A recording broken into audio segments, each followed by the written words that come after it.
Hi, hello. In today's tutorial, we're going to crochet a face mask. We will be needing our selected yarn, scissor, and 5mm hook.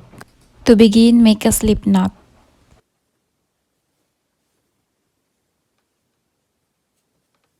Chain 30. 1, 2, 3, and I'm gonna meet you once I'm done chaining 30.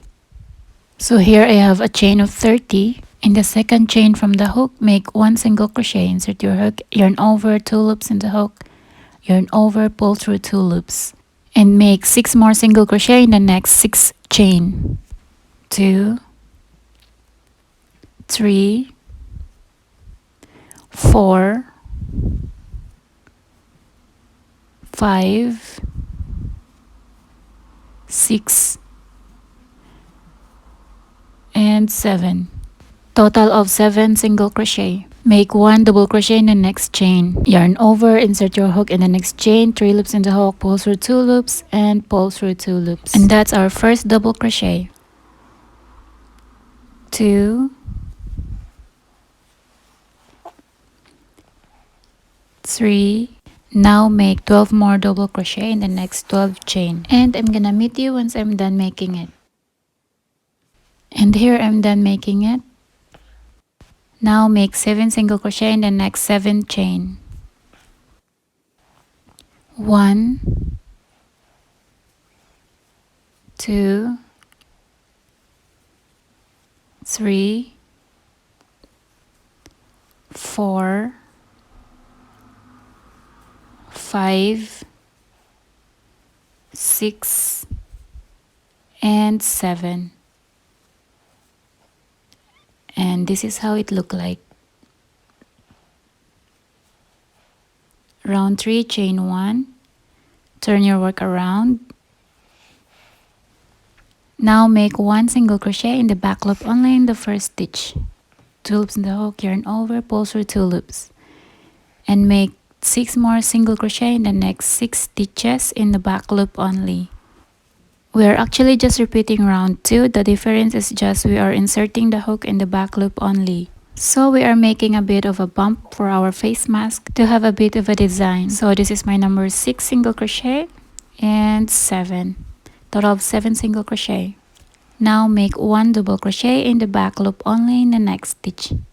3 loops in the hook, pull through 2 loops, and pull through 2 loops. That's our first double crochet. 2.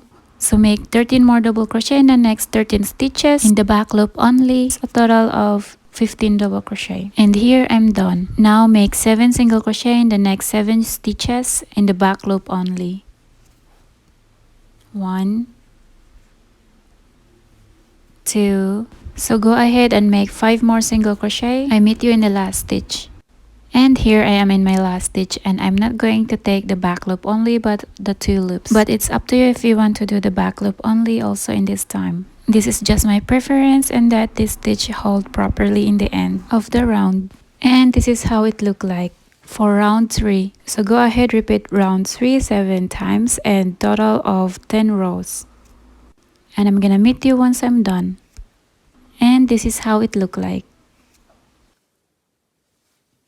So now, as you can see, I am taking the back loop only in this time at the end of the round, so it's really up to you of what you feel. And this is how it look like. You see the bump right there? It's the result of our back loop only.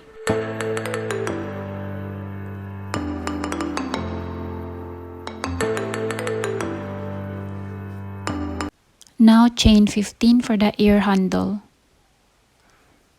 1, 2, and I'm gonna meet you once I'm done chaining 15. And here I am done chaining 15. So what we're going to do next, we're going to attach this one in the other end right here.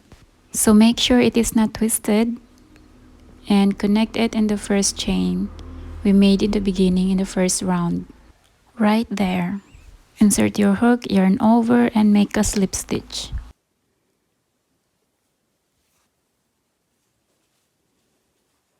Chain 1, pull tight, and cut the yarn. And now make a knot to secure the stitch. So just make a few knots to secure it. So now I'd like to hide the remaining yarn inside the mask by making another few knots just to make it more clean. But it's up to you if you wanna cut it already or just do the same what I did. It's definitely up to you. Especially the remaining yarn are too small to make a knot, but I like to do it.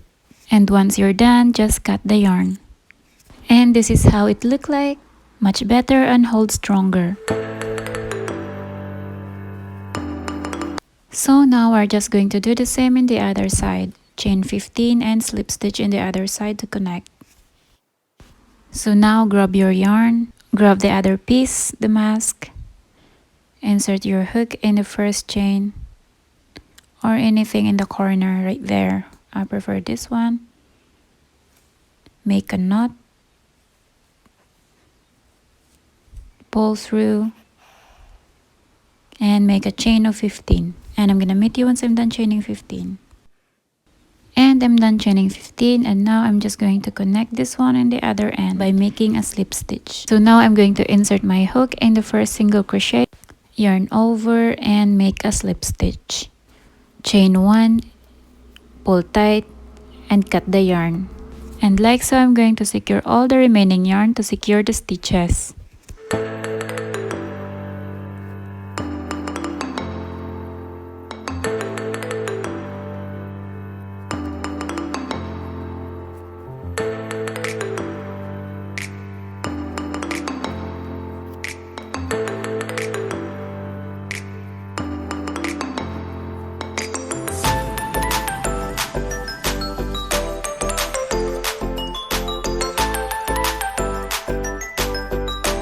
And we're done.